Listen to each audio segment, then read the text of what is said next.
kadalasan ay alam nyong dinuguan, pero gagawa tayo ng version na kung tawagin namin dito sa Pampanga ay tidtad.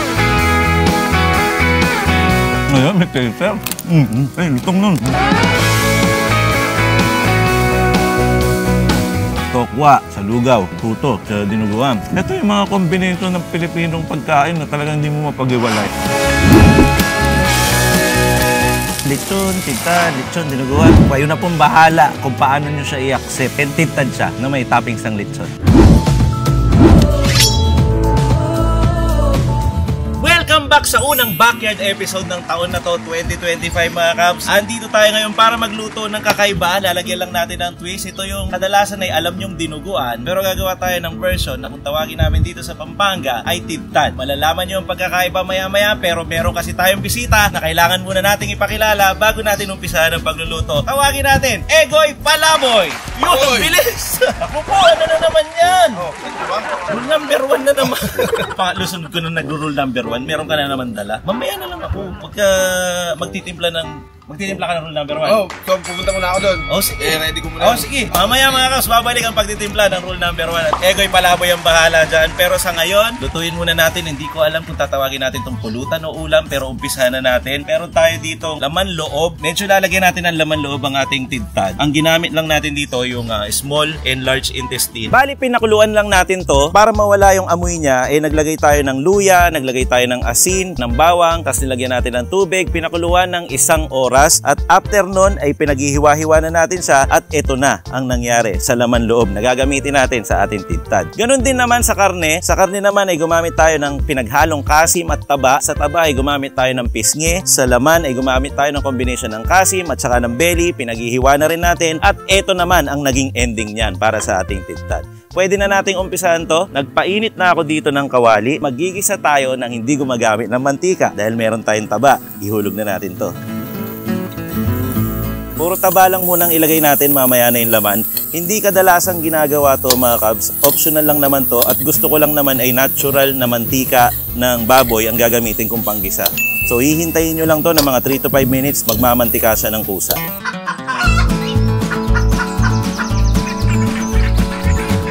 Halos 5 minuto na rin ang lumipas ng kakahalo-halo nito mga Kabs. Ayan, finally, kahit papano, meron na rin siyang konting mantika. Magigisa na tayo. So, isi-set aside natin ng konti. Kapag nandiyan na sa sulok, yung mantikan to, ito ang gagamitin para sa paggigisa. So, ihulog na natin ang sibuyas. Para wala ng away, isabay na rin natin yung bawang. Isayin lang natin mabuti bago natin pag-combine-combinein lahat.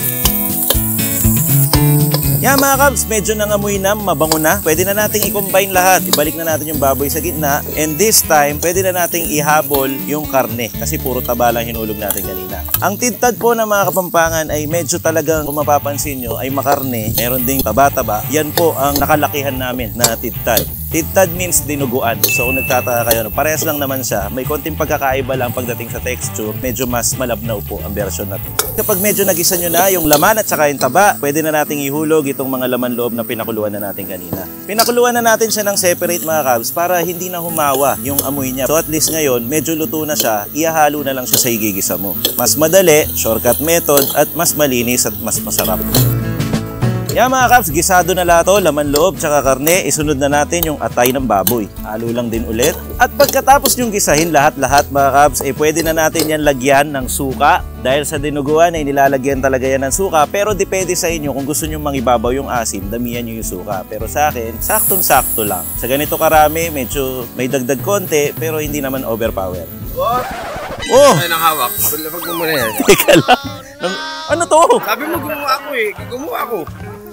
Kakaiba to ah. O, hawakan mo muna to. Ikaw muna magluto dyan. Grabe naman to. Basta yung number 1 dito, mamaya pa to eh. Sabi mo, nakauna na ako dun eh. Champion ba?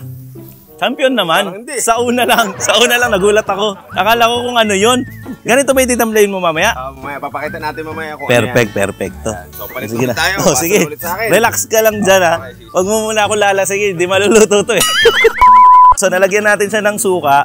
Ngayon naman, babalansin natin, lalagyan natin siya ng patis. Tapos, bilang ang mga Kapampangan ay mahilig maglagay ng tamis sa lahat ng niluluto nila, optional lang naman to. Lagyan natin konting-konti lang, sugar.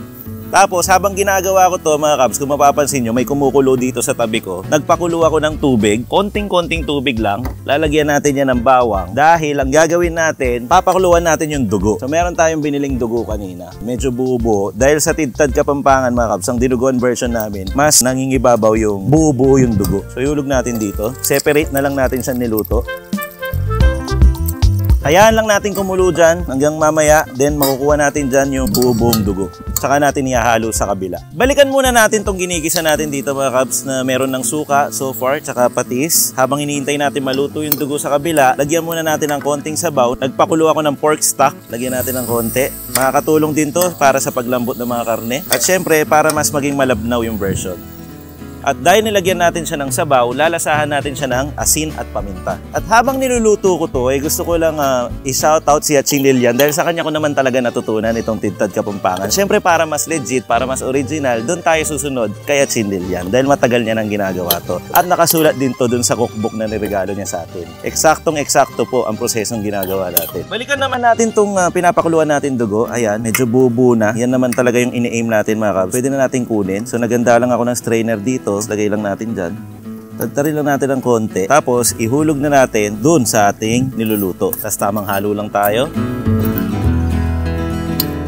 Yan mga kabs, medyo kumukulo na, no? Pwede na nating ihabol yung isa sa mga importanteng ingredient at kadalasan nyo rin nakikita sa mga dinuguan. Yung siling haba. Yung parang siling pang... Oh! May dala ka na naman! Naiip ako dun eh. Sige na nga. Ito.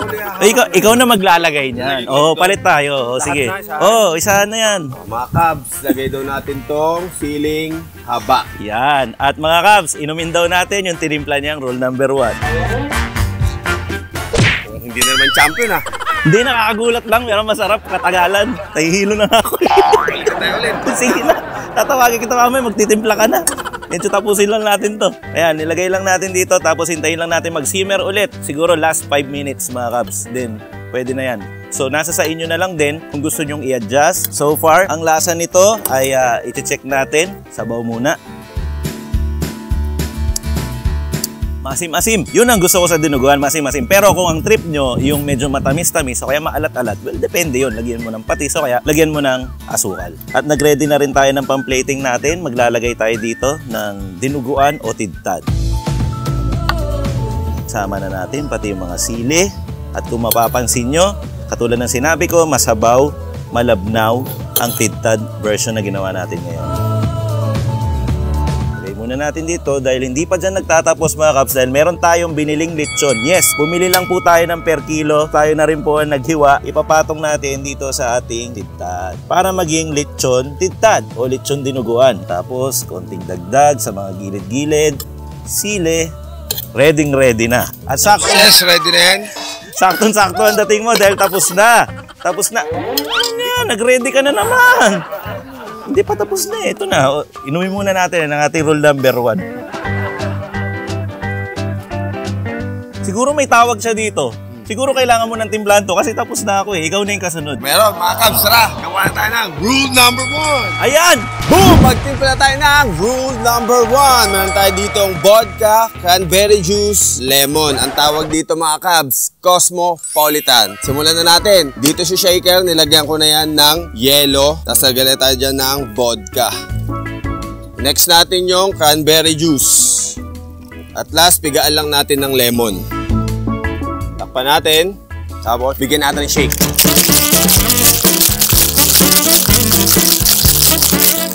Baso, buhos lang natin. At konting pangpalandi. Ready na ang ating rule number 1. Tikman natin. Champion! Manganta na mga kabs! Inuman na! Inuman na naman. Kanina pa ako pinapainom nito ni Egoy pero welcome back dito sa backyard. Egoy Palaboy. Sa mga hindi nakakaalam, siya po ay miyembro ng Tipsy Squad. Pinsan mismo ni Tata. Oh. Egoy Palaboy, pasimuno si Tata and dito si Egoy. Pasimuno ba? Oh. Uy! Nabanggit mo. Tipsy Squad! O sige, ito po ang ating rule number 1 na kung tawagin ay Cosmopolitan. Cosmopolitan pala yung kanina ko pa iniinom dun. Tignan mo, habang nang inom mo, nasarapan ka rin, no? Oo, totoo naman. Sa una kasi may gulat. Parang, tapang. Tapos pagka matagal na, merong sarap. Yung tamis niya. Isa pa. Naadik na ako, kanina ko pa iniinom ito mga kabs eh. Nagluluto pala. Pero ito, mabalik tayo. Ito yung parang goto kasi may mga laman loob. Mapapansin nyo, malabnaw, buo yung dugo, at meron tayong pinatong na lechon. Yung lechon na yan, Ego, hindi yan sa atin. Binili lang natin sa labas, somewhere, kanina. Para lang meron tayong maipatong. Tikman natin. Tikman na natin to. Kuha ka lang dyan. Sige. Ayan, tapos ito ihulog ko dito. Check muna natin kung pasado. Gusto ko yun Naingit ako Pwedeng ulam, pwedeng pulutan. Ang galing. Yun sabaw. Ito, gusto ko to Ayun, sili. Sabayan mo ito? Oh, ginawa mo inuman, may chaser ka pa. Pasensya na kayo sa mga lumilipad mga kaps. Alam nyo naman, welcome to the backyard. Kulungan ng manok, mga pakalat-kalat ng manok. Meron talagang mga dyan, lumilipad na kaibigan. Ang daming purpose nito, men. Ang dinuguan, pwede mong gawing ulam, pwede mong gawing pulutan. Pwede mo rin gawing merienda yan. Napansin ko nga, in-invite mo ako tapos pampulutan, no? Lechon, tsaka... Parehas pulutan yan. Deadly combination, talagang inuman ang kauuwian yan. Pero ang sinasabi ko kasing merienda, kadalasan ng Pilipino, pinapartner nila yan dito. Nga pala, sa puto, Puto. no? Hindi ko pa kasi natry yung puto at dinuguan. Kasi sa akin, para ang top, ano ba? Okay Parang ba? hindi parang mali. So Pero ngayon, pag tinikman mo, okay yan. ito try ko. Kasama ba karne o sauce Ikaw lang? bahala kung paano mo siya gustong enjoyin. Sisi. Pero ang sauce kasi ng tintad na yan, malabnaw. Sabaw muna. Parang mas okay sa kanin kasi yung kanin, di ba, walang lasa Ito, puto, may flavor. Ito hindi ko pa na-try. Dito ko pala ito-try. Puto pau. Butasin natin dito. Hindi ko naisip yun Ayan lagyan natin ng atay at saka taba. O, di ba? Tapos sara mo na. Yun. Ayos. Paisa pa nga. Sausaw ko na lang ha. Grabe yung carbs natin. Oo nga, puto tapos. Puto kanin at pa. kanin. Hindi natin pinapansin yung lechon. Oo nga pala. Medyo kanina pa nabili to so hindi tayo sigurado kung syempre yung lutong hindi natin na-monitor yun. Pero subukan natin. May konting laban na, pero may crack pa rin naman. Ako nga rin. Try ko rin. Lumalaban yun ng konti. Gayahin kita ha. Sabaw. Mm. Tapos sisilihan ko ulit yan. Ngayon, may taser. Ay, lutong nun. Yung kung part, malutong. Sambahan lang. Ano bang pinagkakabalahan ng Egoy Palaboy ngayon? Bilang Tipsy Squad. Yung Egoy Palaboy ng squad na yon, anong pinagkakabalahan? Yung, sabi, alam naman nila kung ba't nawala yung squad, di ba? Mm. Nung nawala yun, balik sa dati, bantatay, si Mrs. Su yung busy sa trabaho So sa makatawid, batugan ako. Hindi, joke lang. Joke lang po. Hindi ganun yun. Joke lang. House husband. Pero yung naman, yung vlog ko, nahinto kasi Kasi nga diba nahirapan ako maghanap ng kasama, ng mag-e-edit, gano'n. Pero babalik natin yan. Yan. Lapit-lapit na. Kasi sabi niya nga kanina, alam naman natin kung bakit nawala yung Tipsy Squad. Hindi naman totally nawala. Nag-usap-usap pa rin naman sila. Pero kasi ang pinaka-leader nila, hanggang leader ng grupo, Sa ibang bansa kasi. si Tata yun, nasa ibang bansa. Kaya wala na nga rin siya dito sa Team Canlas Dati araw-araw kami dito. Dito kami nakapwesto ni Tata. Ang sarap nito. Gutom ako. Hindi pa talaga ako kumakain. Kanina niyayaya niyo ako ni camera woman. Sabi ko nga, kumain ka muna Hindi, para mapasarap yung kain ko dito. Ito, isaw. Isaw ba to? Oo. Yung mga bituka yan. Ito yung malaking isaw, no?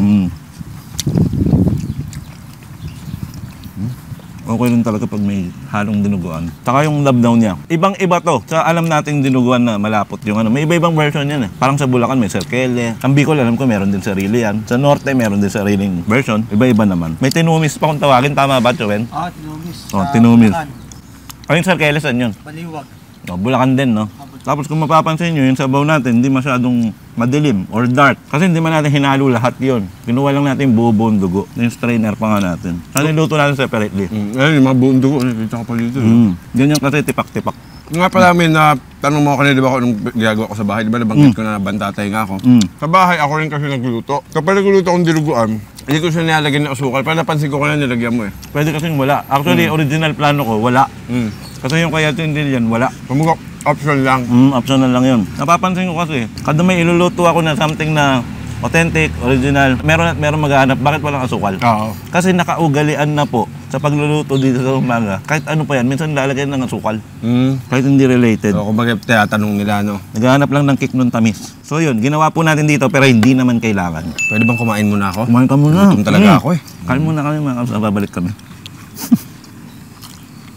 Si Chuwens, napapahagat labi, oh. Chuwens, matitirang ka dito. Relax ka lang. Hindi ko na mapangako yung kanin. Chuwens, madami yan. Ang dami yan, mauuwi mo pang ano to. Bulakan. Hindi ba ako mag-uwi yan? Kaso yung uwian ko baka ganun, may ano eh. Pag kumain ng ganyan eh. Huwag na lang siguro. Parang kilala ko yung ano Huwag na lang kakain siguro. Baka ako pa masisi. No, mapipilay. Mahirap na. Baka hindi makatapak na sa linya to. Kilala ko yung taga-Bataan yun eh. Ang taga-Bataan yun. Kapit bahay ko lang. Matanda na ba yan? Medyo. Nagluluto. Nagluluto. Ayaw pa sabihin kung sino, no? Tanda na pero kuya pa rin yung tao. Nag-chat kasi sa akin, nagugutom na daw ang belly niya. Kuya Boy! Shout out Kuya Boy! Okay, sa mga gusto makakita ulit kay Kuya Boy, o tawagin nyo lang sa comment section, no? Maganda kay Kuya Boy, magaling talaga magluto yun. Yung mga ganito, basic lang sa kanya yan. Marami ang naluto din yun, no? Yung nakakapagtaka sa kanya, yung bawal sa kanya, doon siya magaling. Nakalutong ganito, may laman loob. Nakasanayan. Siya laging pilay eh. Malapit na maubos yung kanin, malapit na kami mag-inom. Ang tagal hindi nangyari nun, yung magtitimpla ng rule number 1 sa table, yung ginawa niya kanina. Tagal hindi nangyari. Ito yun. Cosmopolitan. Oh, pala. Ang daya naman ito eh. Susubo pa eh. Sabi mo nga, di ba? Sip lang. Cosmopolitan sip lang. Parang hindi sip yung ginawa natin. Panulak eh. Mga Kabs, huling banat. Ayan. Oh puto, bakit ka bumagay sa dinuguan? Ito yung mga combination ng Pilipinong pagkain na talagang hindi mo mapag-iwalay. Dati akala ko weirdo yan, pero okay pala. Tokwa, sa lugaw, puto, sa dinuguan. Ano pa yung mga combination? Champurado sa tuyo, yun. Champurado Mga ganun sa daw. tuyo, yun, mga combination. Kung meron pa kayo naisip na combination, i-comment nyo sa baba. Try natin. Try natin dito sa backyard. Baka pwede pag-combine. Yung hindi common, kasi ito common to eh. Ano, gin at tubig. Ay, ulam pala, ulam. Sorry. Pagkain yung inunguya! Hindi, nilulunok lang. Sorry. Eto si Egoy Palaboy. Talagang expert yan sa mga inom-inom. Kaya Kaya pero mapapansin nagluto nyo. din ako kayo Mapapansin nyo. Ano na pa yung nag-iinom? Kasi nga natin, no? Sa pa ulit. Dahil sa'yo, nahawa ko ngayong araw eh. Tapos siya naging lasenggo na. Yung mukha ko lasinggo dito, nahawa na ako kay Egoy Palaboy. Sabi sa'yo, huwag mo akong ano. Mapapanood to ni Tipsy Tata. Kaya diyan, kweta. Papagalitan ka na naman nun. Ngayon lang to ha, sa beses lang naman. Papagalitan niya si Tata. Kamusta ka na dyan, Tata? Balita ko eh. Wala ka daw buka. Wala ako dyan. Wala akong sinabing gano'n, ha? O yun, sana makita na natin siya very, very soon, no? Kasi nitong mga nakaraan, nag-guesting ako dito. Ay, hindi ako yung nag-guesting. Nagkakaroon ng guesting dito sa Team Canlas. Itong mga nakaraan, nauna nga si Chef Boy, tapos si Tolmark, tapos si Egoy Palaboy. Sino kaya ang susunod? Meron bang ibig sabihin yun? Oo nga, no. Bakit natin sinashout? Shoutout, Tata! Pero hindi, malamang mapapanood niyo to. Anyway, Egoy Palaboy po, YouTube channel yan at saka Facebook channel, tama? Facebook page, ilalagay natin dito. Suportahan niyo po si Egoy Palaboy sa kanyang mga ginagawa na video. Ano ba talagang content mo dun? Bali sa akin, parang sa dati rin namin sa Tipsy Squad, nagbi-mix din ako ng drinks, tapos nagluluto din ako dun. Kaya pag check out nyo, sana mag-enjoy kayo, tapos kwentuhan lang din tayo dun. Tsaka minsan may mga guest siya. Minsan pagka Tropahan. pwede ka rin dito magluto.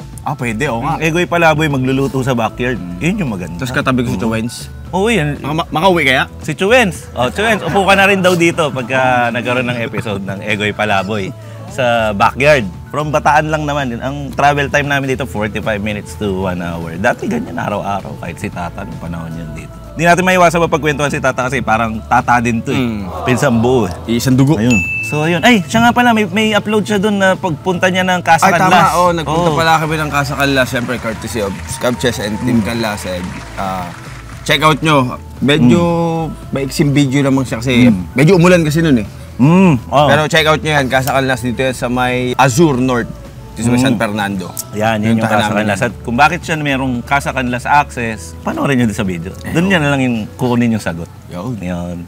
Puto, dinuguan, puto, tintad, goto, hindi ko alam kung ano talagang tawag dyan. Lechon, tintad, lechon, dinuguan. Kayo na pong bahala kung paano nyo siya i-accept sa panonood nyo. Para sa akin, tintad siya na may toppings ng lechon. Ganun lang naman siya kasimple. Ayun, nag-enjoy ako dito, men. Salamat sa pagbisita. Thank you din sa pag-invite sa akin. Salamat dito sa Cosmopolitan. Ba't meron pa yan? Wala na. Mag-cheers pa tayo pag nag-outro ako. Paano yan? Ito, mag-mimix na dito. Habang nagpapasalamat ako sa lahat ng mga Cubs Nation natin na talaga namang sumusuporta sa atin at sa lahat ng mga nanonood palagi, sa lahat na nag-aabang, mapa 2023, 2024, up to 2025, nandyan pa rin kayo. Salamat at sana lagi kayo may natututunan sa mga palabas kasi para sa akin, kung wala kayong matututunan at walang sense ang aking ilalabas na video sa Team Canlas ay nakakalungkot. So sana ay lagi kayong masaya, lagi kayong may nalalamang bago. Sana kahit papano ay napapasaya namin ang mga araw nyo at sana ma-mix niya na para maubos na yung mga sana ko dito. Sorry. Nabisi. Sana. Nasali kasi ako sa akin. Ito na yung Cosmopolitan. Pero bago natin i-cheers to, muli po, ito ang Team Canlas TV na lagi magsasabi at magpapaalala sa inyo na huwag niyong kakalimutan at lagi niyong tatandaan, mag-cheers muna tayo ng rule number 1. Rhyming. Cosmopolitan na manyaman. Kenny! Bye! Peace out! Woo! Sarap! Sarap ng pulutan at saka ng inumin. Dinuguan, Cosmopolitan. Cosmopolitan, dinuguan. Kwento natin bago tayo magtakip. Bloody Mary daw po sana para terno sa dinuguan. Kaso medyo hindi yata maganda. Medyo pang-hangover kasi yun. Mahirap na. Pero malay mo, next time, pag nagbisita kayo kay Egoy Palaboy, magtimpla siya ng bago at saka matikman natin. At pwede rin siyang bumalik dito para magtimpla ulit ng bago. Pero para matapos na yung video na yan, tatakpan yan ni Egoy Palaboy. Let's go!